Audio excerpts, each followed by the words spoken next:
നമ്മുടെ കേരളം അത് തന്നെയാണ് വരാൻ പോണത്. കാരണം ഗുണ്ടായിസം ദാരിദ്ര്യത്തിൽ നിന്നാണ് വരുന്നത്. ബംഗാളിന് എന്തവസ്ഥയാണോ അത് നമ്മുടെ സമീപ കാലത്ത് തന്നെ കേരളത്തിനും സംഭവിക്കും ഉറപ്പാണ്. അത് തന്നെയാണ് കാശ്മീരിൽ എനിക്കും പറയാനുള്ളത്. കാശ്മീരിൽ മുമ്പ് എന്തായിരുന്നോ അതാണ് ഇപ്പൊ ഇവിടെ നടക്കുന്നത്. ഇവിടെ ഉള്ളവർ മദ്യം കഴിക്കുന്ന പോലെ ഈ മദ്യം പെട്ടിക്കടയിൽ പോലും കിട്ടുന്ന ചില നാടുകളിൽ ഇല്ലല്ലോ. ചേച്ചി ഈ എല്ലാ സ്റ്റേറ്റുകളിലും സഞ്ചരിച്ചിട്ടുണ്ട്. അപ്പോ നമുക്കറിയേണ്ടത് പശ്ചിമ ബംഗാളിന്റെ കാര്യമാണ്. കാരണം പശ്ചിമ ബംഗാളിൽ ആണ് CPM 33 കൊല്ലം ഭരിച്ച സംസ്ഥാനമാണ് അല്ലെ. അപ്പൊ അവിടെയുള്ള ആൾക്കാരൊക്കെയാണ് ഇന്ന് ഇവിടുത്തെ തൊഴിലാളികളായിട്ട് വന്നിട്ടുള്ളത്. അതായത് 5 ലക്ഷത്തോളം അന്യസംസ്ഥാന തൊഴിലാളികളാണ് കേരളത്തിലുണ്ടെന്ന് ഉള്ളതാണ് സർക്കാരിന്റെ കണക്ക്. പക്ഷെ 35 ലക്ഷത്തോളം ഉണ്ടെന്നാണ് അനുമാനം. അപ്പോ ഈ നമ്മുടെ പശ്ചിമ ബംഗാളിന്റെ അവസ്ഥ എന്താണ് ഇപ്പോ? ദയനീയമാണ് ഇപ്പോഴും എന്ന് പറഞ്ഞാൽ ഒറ്റവാക്കിൽ അങ്ങനെ പറയാം. അതെ, കാരണം രാവിലെ 6 മണിക്ക് തുടങ്ങി ചോറ്, എപ്പോ നമ്മൾ ഹോട്ടലിൽ കയറിയാലും ചോറ്, ഉരുളക്കിഴങ്ങ് കറി, 2 പച്ചമുളക്, ഇത്രയൊക്കെ കിട്ടാറുള്ളൂ. വിവിധ തരം ഭക്ഷണങ്ങളോ അല്ലെങ്കിൽ എന്തെങ്കിലും വിഭവസമൃദ്ധമായൊരു സദ്യയൊന്നും എനിക്ക് കിട്ടിയിട്ടില്ല അവിടുന്ന്. അല്ല, അവിടുത്തെ ജനങ്ങളുടെ ഇപ്പോഴത്തെ ഒരു ജീവിത രീതി എങ്ങനെയാണ്? ഇപ്പോഴും അവര് 50 കൊല്ലം പുറയിലാണ്. എല്ലാം കൊണ്ട് ഇപ്പോഴാ ഡെവലപ്മെന്റ് വന്നിട്ടുണ്ട്. റോഡുകളും ഒക്കെ എല്ലാം മമതാ ബാനർജി വന്നതിന് ശേഷം. മമതാ ബാനർജിയുടെ അല്ല, ശരിക്ക് ഗവൺമെന്റ് കേന്ദ്ര സർക്കാർ കൊണ്ടുവരുന്ന റോഡുകളാണ് എവിടെയും. ഇന്ത്യയിൽ മൊത്തം നോക്കിയാൽ ഇപ്പോ വെട്ടിപ്പൊളിച്ചിട്ടിരിക്കുകയാണ്. പല സ്ഥലങ്ങളും വലിയ വലിയ റോഡുകൾ വരുന്നു, ബിൽഡിങ്സ് വരുന്നു. എവിടെ നോക്കിയാലും പൊടിപടലങ്ങളാണ്. ഡെവലപ്മെന്റിന്റെ ഭാഗമായിട്ട് റോഡ് വൈഡ് ചെയ്യുന്നതിന്റെ ഒക്കെ ആയിട്ട് അവിടെ അങ്ങനെ പണി നടന്നുകൊണ്ടിരിക്കുക. മൊത്തം ഇന്ത്യ. ഞാനിങ്ങനെ ആലോചിക്കും, ഒരാളിങ്ങനെ ഒരു സ്ത്രീ ഇങ്ങനെ മലർന്നു കിടന്നാൽ എങ്ങനെ അവളുടെ ശരീരത്തിൽ കൂടെ ഇങ്ങനെ വെട്ടി ചിലപ്പോഴും എനിക്ക് അങ്ങനെ തോന്നാറുണ്ട്. അത്രയും ഭംഗിയായിട്ട് റോഡുകളും എല്ലാം വന്നുകൊണ്ടിരിക്കുക. അത് ബംഗാളിലും വരുന്നുണ്ട്. അല്ലാതെ അവിടുത്തെ ഡെവലപ്മെന്റും അക്രമവും പിടിച്ചുപറിയും എല്ലാം ഇപ്പോഴും ഉണ്ട്. പശ്ചിമ ബംഗാളിലെ സോനാഗച്ചി അവിടെ പോയിട്ടുണ്ടോ? ഞാൻ അവിടെ മാത്രമേ എത്തിയിട്ടില്ല. കാരണം അവിടെ പോവാൻ നിന്നപ്പം ഗംഭീര മഴ പെയ്തുകൊണ്ട് ഞാൻ വിചാരിച്ചു പിന്നെ ആവാം. ഇനി പോകുമ്പോ എന്തായാലും അവിടെ പോകും. പോയി എന്തായാലും ഒരു 3-4 ദിവസമെങ്കിലും ഒരു സ്ഥലത്ത് പോയാൽ അതിന്റെ ശരിക്കുള്ളത് അറിയണമെങ്കിൽ അവിടെ താമസിച്ച് സമാധാനമായിട്ട് ഇവിടെയൊക്കെ പോയി നമുക്കത് അനുഭവിച്ചറിയണം. അതിന് മഴ പറ്റില്ലല്ലോ എന്ന് വിചാരിച്ച് തിരിച്ചു വന്നു. അന്ന് മഴയായിരുന്നു. അതുപോലെ ഇവിടെ പറഞ്ഞു കേൾക്കുന്നതാണ്, എനിക്കറിയില്ല, അവിടെ CPM-ന്റെ പാർട്ടി ഓഫീസുകളൊക്കെ പിണ്ണാക്ക് കച്ചവടത്തിനും തയ്യൽ കടയ്ക്കും ട്യൂഷൻ സെന്ററിനും ഒക്കെ വാടകയൊക്കെ കൊടുത്തുന്നു എന്നുള്ളൊരു സത്യമാണ്.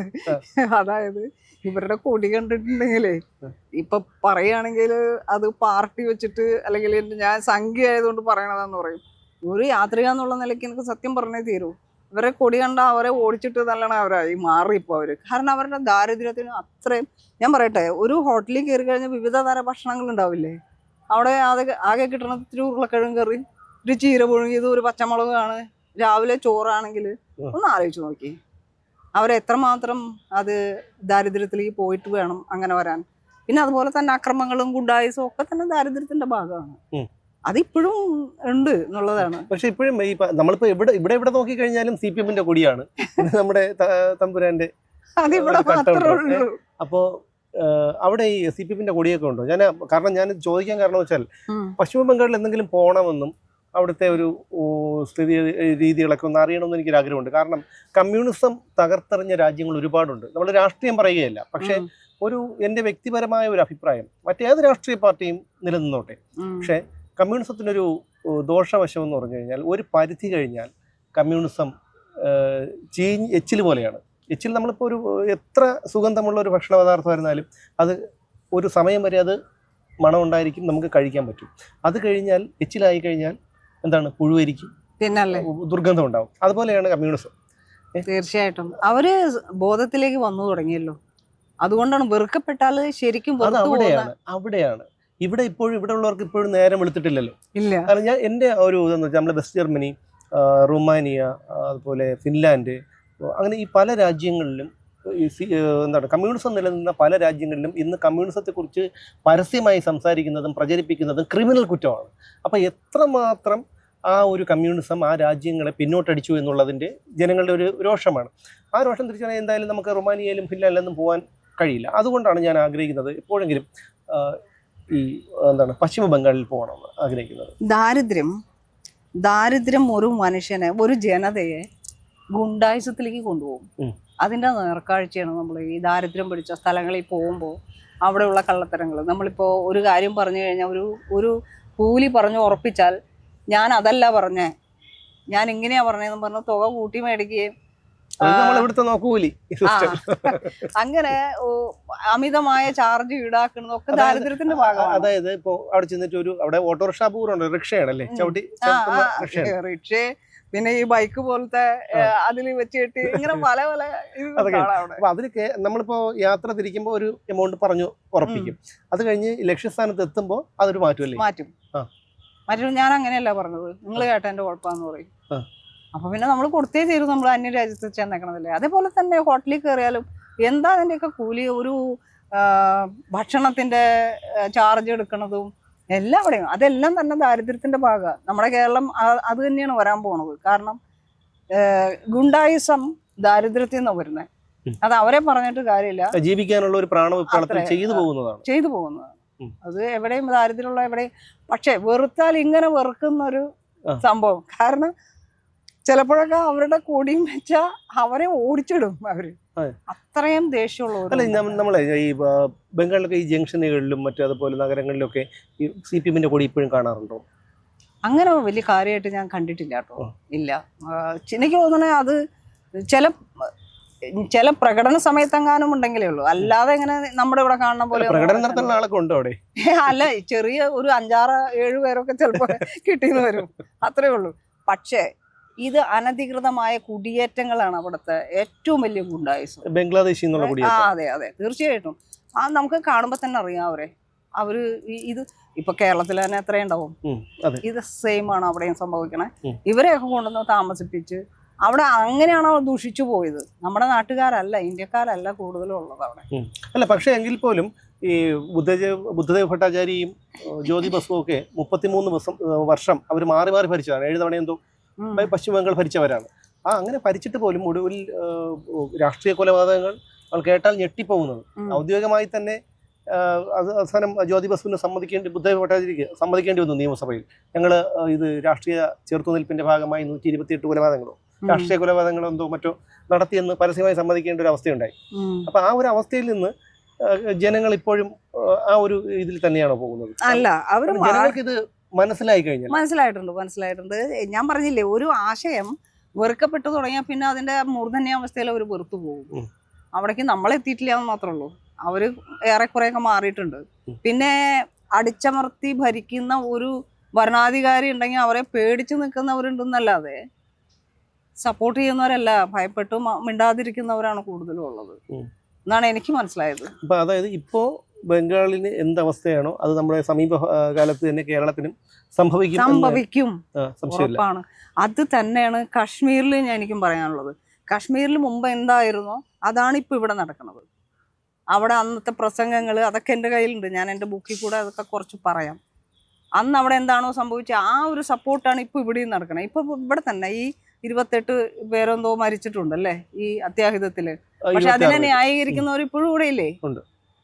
അതുപോലെ തന്നെയാണ് അവിടെയും സംഭവിച്ചത്. ഏറ്റവും ഒരു സങ്കടകരമായിട്ടുള്ള ഒരു കാര്യം എന്തെന്ന് വെച്ചാൽ, ഈ നമ്മൾ ആർട്ടിക്കിൾ 317 എടുത്ത് കളയാൻ പോയപ്പോഴും പൗരത്വ ഭേദഗതി ബില്ല് കൊണ്ടുവന്നപ്പോഴും ഒക്കെ, അതുപോലെ ഈ നമ്മുടെ പലസ്തീൻ ഇസ്രായേൽ യുദ്ധം വന്നപ്പോഴൊക്കെ വളരെയധികം അലമുറയിട്ട് കരഞ്ഞ് കുറേ കപടന്മാർ, അത് മുസ്ലിങ്ങളായിക്കോട്ടെ, ഇടതുപക്ഷക്കാരായിക്കോട്ടെ, വലതുപക്ഷക്കാരായിക്കോട്ടെ, നമ്മുടെ എനിക്ക് രാഷ്ട്രീയമില്ല, പക്ഷേ ഞാൻ രാഷ്ട്രീയം പറയുകയില്ല, അവരൊന്നും ഇതിൽ ഒരു ദുഃഖം കൊണ്ടൊരു പോസ്റ്റ് പോലും ചെയ്തിട്ടില്ല എന്നുള്ളതാണ്. പേരിനും വേണ്ടി ചിലരൊക്കെ എന്തോ കാട്ടിക്കൂട്ടി എന്നുള്ളതല്ലാതെ അവർ പോലും. അപ്പോൾ എത്ര അപകടകരമായ ഒരു സാഹചര്യമാണ് ഇവിടെ നിലവിലുള്ളതാണ്. തീർച്ചയായിട്ടും ഞാനത് എൻ്റെ നേർക്കാഴ്ചയാണ് ഇപ്പം കാശ്മീരിൽ കാണുന്നത്. അവരിപ്പോൾ അതിൽ നിന്ന് മാറിയില്ലേ.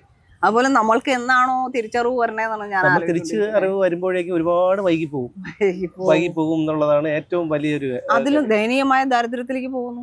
വയസ്സന്മാര് മാത്രമേ. അല്ല, ഇപ്പം ഇവിടെ ആകെ നടക്കുന്നത്, ഞാൻ ചോദിച്ചോട്ടെ, ഇവിടെ എന്തെങ്കിലും ഉൽപ്പാദിപ്പിക്കുന്നുണ്ടോ? തുണി ഉൽപ്പാദിപ്പിക്കുന്നില്ല, തിരുപ്പൂരിൽ നിന്ന് വരണം. പച്ചക്കറി ഉൽപ്പാദിപ്പിക്കുന്നില്ല, പച്ചക്കറി വരുന്നത് തമിഴ്നാട്ടിൽ നിന്നാണ്. പൂവ് വരുന്നത് തോവാളയിൽ നിന്ന് വരുന്നു. പിന്നെ മീൻ വരുന്നത് തൂത്തുക്കുടിയിൽ നിന്നും മംഗലാപുരത്തു നിന്നും വരുന്നു. കോഴിയിറച്ചിയും മാട്ടിറച്ചിയും വരുന്നത് തമിഴ്നാട്ടിൽ നിന്ന് വരുന്നു. പിന്നെ പിന്നെ ഇവിടെ ആകെ ഉള്ളത് മദ്യവും ഉണ്ട്. മയക്കുമരുന്ന് പോലെ ഈ പറഞ്ഞ കഞ്ചാവ് പോലും വരുന്നത് അന്യ സംസ്ഥാനത്താണ്. പിന്നെ ഇവിടെ ആകെ ഉള്ളതെന്ന് പറഞ്ഞു കഴിഞ്ഞാൽ ഭാഗ്യക്കുറിയും മദ്യം പോലും നമ്മൾ ഇവിടെ വേണ്ടത്ര രീതിയിൽ ഉൽപ്പാദിപ്പിക്കുന്നില്ല. അതും ഇറക്കുമതി, അതും കർണാടകയിൽ നിന്ന് ഡിസ്റ്റിലറികളിൽ നിന്നാണല്ലോ കൂടുതലും വരുന്നത്. പിന്നെ ഉള്ളത് ലോട്ടറിയാണ്. ഈ ലോട്ടറി അടിക്കാനുള്ള മഷി വരുന്നതും അന്യ സംസ്ഥാനത്തു നിന്നാണെന്നുള്ളതാണ്. എനിക്ക് അതാണ് മനസ്സിലാവാത്തത്. ഇവിടെ മദ്യം ഓക്കെ, അത് തന്നെ ഒരു വിഷയമായിട്ട് എടുക്കാം. മദ്യം ഇവിടെ ഇഷ്ടംപോലെ കിട്ടുന്നു, മദ്യ വിൽപ്പനശാലകൾ കൂടി എന്നൊക്കെ പറയുന്നില്ലേ. ഇവിടെ ഉള്ളവർ മദ്യം കഴിക്കുന്ന പോലെ ഈ മദ്യം പെട്ടിക്കടയിൽ പോലും കിട്ടുന്ന ചില നാടുകളിൽ ഇല്ലല്ലോ. ഇപ്പോ നമുക്കിപ്പം നാഗാലാൻഡിൽ പോയാൽ അവിടെ എപ്പോഴും മദ്യം ഇങ്ങനെ ഇരിക്കുകയാണ് റോഡ് സൈഡിലൊക്കെ. റൈസ് ചാങ്ങെന്നും പറഞ്ഞു. പക്ഷെ ഈ സാധനമൊക്കെ അവിടെ അവൈലബിൾ ആയിട്ടും ഇതുപോലെ ഇങ്ങനെ എനിക്കറിയില്ല, മദ്യം നമ്മളെ പോലെ ഇത്രയും കൺസ്യൂം ചെയ്യുന്ന വേറൊരു സ്റ്റേറ്റ് ഇല്ല. അല്ല, അതിൻ്റെ ഒരു കാര്യം എന്താണെന്നറിയാമോ? ഞാൻ വിചാരിക്കുന്നത് ഒരിക്കലും ഇവരാഗ്രഹിക്കുന്നത്, ഇവിടുത്തെ കേരളത്തിലെ ഭരണകൂടം ആഗ്രഹിക്കുന്നത് ഒരു വെളിവില്ലാത്തൊരു തലമുറയാണ്. കാരണം മയക്കുമരുന്ന് അടിക്കുന്നവൻ എപ്പോഴെങ്കിലും സമൂഹത്തെക്കുറിച്ച് ചിന്തിച്ചിട്ടുണ്ടോ? ചിന്തിക്കില്ല. രാഷ്ട്രീയത്തെക്കുറിച്ച് ചിന്തിക്കില്ല, സമൂഹത്തെക്കുറിച്ച് ചിന്തിക്കില്ല, ഭരണകൂടത്തെക്കുറിച്ച് ചിന്തിക്കില്ല. അവന്റെ ചിന്ത എന്താണ്? അടുത്ത് മരുന്നടിക്കാനുള്ള പൈസ ഇവിടെ നിന്ന് ഉണ്ടാക്കണം എന്നുള്ളത്. അത് മാത്രമാണ്. അതാണ് ഇവിടുത്തെ ഭരണകൂടത്തിന് വേണ്ടത്. പക്ഷേ വലിയൊരു അപകടം വരുന്നത് എന്താണെന്നറിയാമോ? കൊച്ചു പിള്ളേർക്ക് വരെ ഈ MDMA ഒക്കെ കൊടുത്ത് അവരുടെ ആറ്റിറ്റ്യൂഡ് മാറ്റി അവരുടെ ബുദ്ധിശക്തിയെ മന്ദീഭവിപ്പിച്ച് ഒരു ജനതയെ ഇല്ലാതാക്കിക്കൊണ്ടിരിക്കുകയാണ്. കാരണം വേറൊരു സത്യമുള്ളത്, ഇപ്പോൾ കേരളത്തിലെ പോലെ എഡ്യൂക്കേറ്റഡ് ആയ അല്ലെങ്കിൽ ഇത്രയും ബുദ്ധിയുള്ള ആൾക്കാർ, ഇപ്പോൾ ഒരു സ്കില്ലുള്ളവർ ഒക്കെ കുറവാണ്. ഇപ്പം അമേരിക്കയിൽ തന്നെ എടുത്തു നോക്കി കഴിഞ്ഞാൽ ഈ നാസയിലൊക്കെ വർക്ക് ചെയ്യുന്നത് കൂടുതലും മലയാളികൾ ഒത്തിരി പേരുണ്ട്, ഇന്ത്യക്കാരുമാണ്. അപ്പം കേരളത്തിലുള്ളവരുടെ എഡ്യൂക്കേഷനെ സ്റ്റോപ്പ് ചെയ്താൽ, ഈ പുതിയ തലമുറയെ ബ്രേക്ക് ചെയ്താൽ, അവരുടെ ചിന്താഗതി മന്ദീഭവിപ്പിച്ചാൽ നേട്ടം ആർക്കായിരിക്കും? അത് മനസ്സിലാക്കാനുള്ള ബോധം ഇവിടെ ഉള്ളവർക്ക് ഉണ്ടെങ്കിൽ ഇവിടെ ഉള്ള ഈ സിസ്റ്റത്തിനെ നമ്മൾ തന്നെ എതിർക്കേണ്ടതാണ്. ഇങ്ങനെ ഒരു മദ്യവിൽപ്പനയും ഇതൊക്കെ. പക്ഷേ വേറൊന്ന്, ഒരു സിനിമയില് ഒരു മദ്യം കഴിക്കുന്ന ഷൂട്ട് എടുക്കാൻ എത്ര രൂപ കൊടുക്കുന്നുണ്ടെന്ന് അറിയാമോ ഈ മാഫിയകള്? അങ്ങനെയാണ് ആ സീൻ എടുക്കുന്നത്. ഇത് വേറൊരു ഈ സിനിമ എടുക്കുന്നവർ പറഞ്ഞു തന്നതാ. അപ്പൊ ആ ഒരു ഷോട്ട് കാണുമ്പോൾ ഇവിടെ ഉള്ള ചെറുപ്പക്കാർ വിചാരിക്കണേ ഇതൊരു സ്റ്റാറ്റസിന്റെ ഭാഗമാണ്, അല്ലെങ്കിൽ റുട്ടീനാണ്, നമ്മുടെ ആചാരത്തിന്റെ ഭാഗം, ഇങ്ങനെയൊക്കെ വിചാരിച്ചു പോവാണ്. സിനിമ എത്ര എഫക്ട് ചെയ്യുന്നുണ്ടാവും. അല്ല, പക്ഷെ അത് ഞാൻ ഇപ്പൊ അങ്ങനെ കരുതുന്നത്, കാരണം നമ്മൾ ഏതിനും ഒരു പഴഞ്ചൻ രീതി, കുറെ എത്ര ആധുനികമായിട്ടുള്ള ഒരു സംഭവമായിരുന്നാലും അതിനൊരു പഴഞ്ചൻ ഇതിലോട്ട് പോകുന്ന ഒരു അവസ്ഥയുണ്ടാവും. അതുപോലെ തന്നെയാണ് മദ്യം എന്ന് എനിക്ക് തോന്നുന്നു. കാരണം മദ്യം സ്റ്റാറ്റസ് സിമ്പലായിട്ട് കണ്ടിരുന്ന ഒരു ജനറേഷൻ ഉണ്ടായിരുന്നു ഇവിടെ. പക്ഷെ ഇപ്പോൾ അതൊക്കെ മാറി ഡ്രഗ്സാണ്. ഡ്രഗ്സിൽ തന്നെ കഞ്ചാവൊക്കെ എന്ന് വെച്ചാൽ തീരെ ലോക്കൽസ് ഉപയോഗിക്കുന്ന സാധനമാണ്. അവർക്ക് എന്താണ് MDMA, LSD സ്റ്റാമ്പ്, അതിനൊക്കെ ഇപ്പൊ തന്നെ കണ്ടില്ലേ സംവിധായകരെയൊക്കെ ഇപ്പൊ തന്നെ 2-3 സംവിധായകരെ പിടിച്ചു. പിന്നെ ഇവിടുത്തെ ഒരു പ്രമുഖ നായകനും അയാളുടെ നടിയായ ഭാര്യയും ഈ ഇത് സ്ഥിരമായി ഉപയോഗിക്കുന്നു എന്ന് പറയുന്നു. ഇതൊക്കെ വാർത്ത ഉണ്ടായിരുന്നതാണ്, നമ്മൾ പറയുന്നതല്ല. പക്ഷെ അവരൊക്കെ ഈ മയക്കുമരുന്നിലേക്ക് മാറി എന്നുള്ളതാണ്. അപ്പൊ ഇതൊക്കെ ഒരു പഴഞ്ചൻ രീതിയായി കഴിഞ്ഞു. മദ്യമൊക്കെ ലോക്കൽ സ്കൂളിൽ പണിക്കാർ. ഞാൻ മയക്കുമരുന്നിന്റെ പ്രചാരക അല്ലെങ്കിലും ഞാനൊരു സത്യം പറയാം, ഈ കഞ്ചാവ് എന്ന് പറയുന്നത് നാച്ചുറൽ ആയിട്ടുള്ള ഒരു മെഡിസിൻ ആണ്. അല്ല, കഞ്ചാവ് അത് ഉപയോഗിക്കണമില്ല. അത് ആയുർവേദത്തിൽ ഉപയോഗിക്കാൻ വേണ്ടി, നമ്മുടെ ആയുർവേദത്തിനെ തകർക്കാൻ വേണ്ടിയിട്ടാണ് അത് ബാൻ ചെയ്ത് വെച്ചേക്കണത്. ആയുർവേദത്തിൽ അത് ഉപയോഗിക്കുകയാണെങ്കിൽ ഇതിലും നല്ല മരുന്നുകൾ അങ്ങനെ കേട്ടിട്ടുണ്ട്. കാരണം ഇങ്ങനെ അതൊരു ആവശ്യത്തിനാണെങ്കിൽ അത് ഒരു നല്ലൊരു മെഡിസിൻ ആണെന്ന് കേട്ടിട്ടുണ്ട്. പക്ഷെ അത് ദുരുപയോഗം ചെയ്യപ്പെടുമ്പോഴാണ്.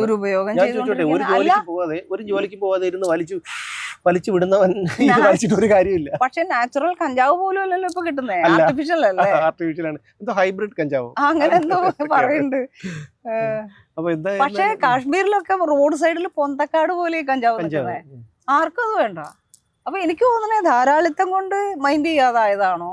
അല്ല, ആയിരിക്കും. കാരണം എന്ന് വെച്ച് കഴിഞ്ഞാല് ഇത് ഞാൻ ചോദിച്ചോട്ടെ, നമുക്കിവിടെ എത്ര കണ്ടു മടുക്കുമ്പോഴത്തേക്കും നമുക്ക് അതിനോടുള്ള ഒരു ആസക്തി കുറയും.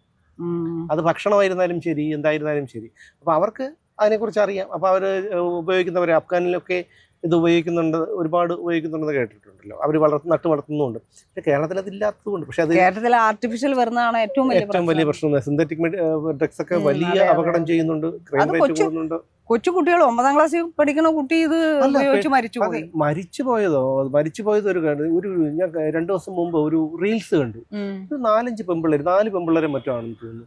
ഒരു 15 വയസ്സോ അത്രയൊക്കെ വരുള്ളൂ. ആ പിള്ളേര് സിഗരറ്റ് വലിക്കുകയാണ്. സിഗരറ്റ് വലിച്ചിട്ട് മാറി വലിച്ചിട്ട് അവരൊരു മോശപ്പെട്ട ഒരു ആംഗ്യം കാണിക്കുകയാണ്. അപ്പൊ ഈ തലമുറ എങ്ങോട്ടാണ് പോകുന്നത് എന്നുള്ളത് ഒരിക്കലും ചിന്തിക്കുമ്പോഴത്തേക്ക് ശരിക്കും സീരിയസ് ആയിട്ട് ചിന്തിച്ച് ഒരു നല്ല ചർച്ചയിൽ എടുത്തിട്ട് ഇതിനൊരു പരിഹാരം കണ്ടില്ലെങ്കിൽ ഭയങ്കരമായ അപകടത്തിലേക്കാണ്. അല്ല, അത് അപകടം എന്ന് പറഞ്ഞാൽ ഒരു കാര്യം കൂടെ ഉണ്ട്. കാരണം നമുക്ക് ഈ കുട്ടികൾ, എനിക്ക് മക്കളില്ല, അപ്പൊ ഈ കുട്ടികൾ ഉണ്ടാകാത്തതിൽ ഒരു വിഷമമൊക്കെ ഉണ്ടായിരുന്നു കുട്ടികൾ. പക്ഷെ ഇപ്പൊ ഞാൻ അതിൽ സന്തോഷിക്കുകയാണ്. കാരണം എന്ന് വെച്ചാൽ നമ്മുടെ മൂല്യത, നമ്മൾ വലിയ ഡീസൻ്റ് ആണെന്നൊന്നും പറയുന്നില്ല, പക്ഷെ എങ്കിൽ പോലും നമ്മുടേതായ ഒരു സംസ്കാരത്തിന്റെ ഭാഗമായിട്ട് അല്ലെങ്കിൽ ഒരു മാന്യമായിട്ട്, അത്യാവശ്യം മാന്യമായിട്ട് ഒരു കുട്ടിയെ വളർത്തിക്കൊണ്ടുവരാൻ ഇന്നത്തെ സാഹചര്യത്തിൽ കഴിയില്ല. ടെൻഷൻ അടിച്ച് വെറുതെ നമ്മളിപ്പോ എങ്ങനെയൊക്കെ വളർത്തിക്കൊണ്ട് വന്നു കഴിഞ്ഞാലും ഇവരെ സ്കൂളിലോട്ടോ അല്ലെങ്കിൽ ഇവരെ സമൂഹത്തിലോട്ടോ ഇറക്കി വിടണ്ടേ? അപ്പോൾ ഇറക്കി വിടുന്ന ഇപ്പോൾ വരുന്ന ജനറേഷൻ മുഴുവൻ ഇതുപോലെയാണെങ്കിൽ അതേപോലെ അത്യാവശ്യം ചിന്താശേഷിയുള്ള അല്ലെങ്കിൽ നല്ല മാതാപിതാക്കളുടെ കുട്ടികളൊക്കെ വിദേശത്തേക്ക് പോയി കഴിഞ്ഞു. ബാക്കിയുള്ളത് ഈ പറഞ്ഞതുപോലെ ഈ അരിപ്പ പോലെ അരിച്ചിട്ട് നല്ലതെല്ലാം അങ്ങോട്ട് ബാക്കിയുള്ളതാണ് ഇവിടെ കിടക്കുന്നത്.